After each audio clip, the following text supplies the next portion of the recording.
আপনি কি জানেন ক্যাথলিক এবং প্রোটেস্ট্যান্টদের মধ্যকার পার্থক্য কি? আমাকে এই প্রশ্নটি অনেকবার করা হয়েছে এবং আমি বুঝতে পেরেছিলাম যে বাংলাদেশিরা ক্যাথলিক এবং প্রোটেস্ট্যান্টদের মধ্যকার পার্থক্য কি তা তারা জানে না এবং বুঝতেও পারে না। কিন্তু যেভাবে সুন্নি ও শিয়া মুসলমানদের ভিন্ন ভিন্ন বিশ্বাস ও অনুশীলন রয়েছে, ঠিক একইভাবে ক্যাথলিক ও প্রোটেস্ট্যান্ট খ্রিস্টানদের ভিন্ন ভিন্ন বিশ্বাস ও অনুশীলন রয়েছে, যদিও অনেক পার্থক্যও রয়েছে। এই ভিডিওতে আমরা আপনাকে ক্যাথলিক এবং প্রোটেস্ট্যান্টদের মধ্যকার সবচেয়ে গুরুত্বপূর্ণ তিনটি পার্থক্য উপস্থাপন করব।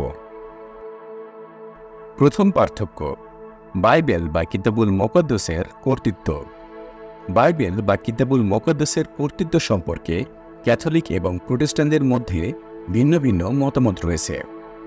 এটি সবচেয়ে গুরুত্বপূর্ণ পার্থক্যগুলোর মধ্যে একটি। প্রোটেস্ট্যান্টদের জন্য বাইবেল, যা তৌরাত, জবুর, নবীদের কিতাব এবং ইনজিল নিয়ে গঠিত, একমাত্র কর্তৃপক্ষ যার ভিত্তিতে তারা তাদের বিশ্বাস স্থাপন করে। তারা এই নীতিকে সোলা স্ক্রিপ্টুরা বলে। তারা শুধুমাত্র ঈসা মসীহ থেকে আসা শিক্ষাগুলো অনুশীলন করে।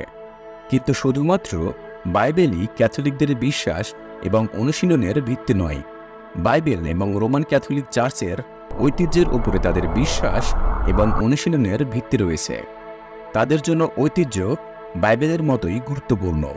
এই কারণেই অনেক ক্যাথলিক অনুশীলন বাইবেলে পাওয়া যায় না, তবে ক্যাথলিকরা সেগুলি অনুশীলন করে কারণ তারা বলে যে এই অনুশীলনগুলি ঐতিহ্যের মধ্যে পাওয়া যেতে পারে। দ্বিতীয় পার্থক্য, বিবি মরিয়ম।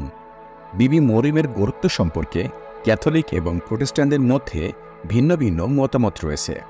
প্রোটেস্ট্যান্টরা ঈসা মসীহের মা হিসেবে মাবুদের দ্বারা নির্বাচিত মরিয়মকে সম্মান করে, কিন্তু তারা তার কাছে মোনাজাত করে না, কারণ পবিত্র বাইবেল আমাদের কখনোই বলে না যে আমাদের ঈসা মসীহের মা মরিয়মের কাছে মোনাজাত করতে হবে। কিন্তু রোমান ক্যাথলিকরা ঐতিহ্য অনুসারে মরিয়মকে বেহেশতের রানী হিসেবে বিবেচনা করে। তারা বিশ্বাস করে যে আপনি যদি তার কাছে মোনাজাত করেন তবে তিনি আপনার প্রার্থনা মাবুদের কাছে নিয়ে যাবেন। এই কারণেই আপনি ক্যাথলিক চার্চগুলিতে মরিয়মের ভাস্কর্য দেখতে পান এবং ক্যাথলিকরা তার কাছে প্রার্থনা করে কারণ তারা বিশ্বাস করে যে তিনি তাদের প্রার্থনা মাবুদের কাছে নিয়ে যেতে পারেন।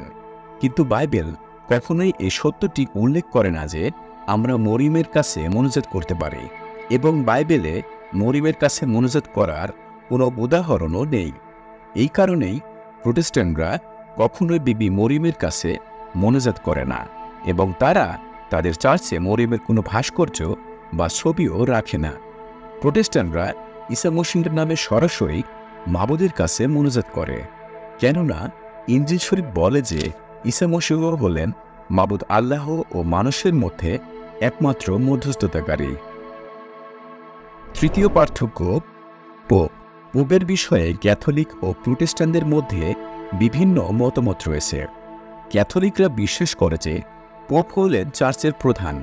তারা বিশ্বাস করে যে ঈসা মসীহের দ্বারাই পোপ এই পদমর্যাদায় নিযুক্ত হয়েছেন, কিন্তু প্রোটেস্ট্যান্টরা পোপকে চার্চের প্রধান হিসেবে গ্রহণ করে না। এগুলোই হচ্ছে ক্যাথলিক এবং প্রোটেস্ট্যান্টদের মধ্যকার প্রধান তিনটি পার্থক্য। এখন হয়তো আপনি জানতে চাইবেন যে আমরা কোন দলের অন্তর্ভুক্ত। আমরা যারা প্রকাশিত সত্যের সাথে জড়িত, আমাদের বিশ্বাস শুধুমাত্র কিতাবুল মুকাদ্দাসের উপর নির্ভর করে এবং আমরা কেবল ঈসা মসীহের নামে মাবুদের কাছে মোনাজাত করে থাকি। ইনজিল শরীফ বলে যে পাক কিতাবের প্রত্যেকটি কথা আল্লাহর কাছ থেকে এসেছে এবং তার শিক্ষা, চেতনাদান, সংশোধন এবং সৎ জীবনে গড়ে উঠবার জন্য দরকারি, যাতে আল্লাহর বান্দা সম্পূর্ণভাবে উপযুক্ত হয়ে ভালো কাজ করবার জন্য প্রস্তুত হতে পারে। এই আয়াতগুলো থেকে আমরা বুঝতে পারি যে ধার্মিক জীবনযাপনের জন্য কিতাবের বাক্যই আমাদের জন্য যথেষ্ট। ইনজিল শরীফ আরও বলে যে আল্লাহ মাত্র একজনই আছেন এবং আল্লাহ ও মানুষের মধ্যে মধ্যস্থতাকারী মাত্র একজন আছেন। সেই মধ্যস্থতাকারী হলেন মানুষ মসীহ ঈসা। এই আয়াত থেকে আমরা বুঝতে পারি যে ঈসা মসীহই একমাত্র মধ্যস্থতাকারী, যিনি আমাদের এবং মাবুদের মধ্যে মধ্যস্থতা করতে পারেন। এই কারণেই আমরা বিশ্বাস করি যে তিনিই একমাত্র মধ্যস্থতাকারী, যিনি আমাদের সমস্ত মোনাজাত মাবুদের কাছে নিয়ে যেতে পারেন। ভিডিওর শেষে সত্য জানার জন্য নিজে থেকেই ইনজিল পড়ার জন্য আমরা আপনাকে উৎসাহিত করতে চাই।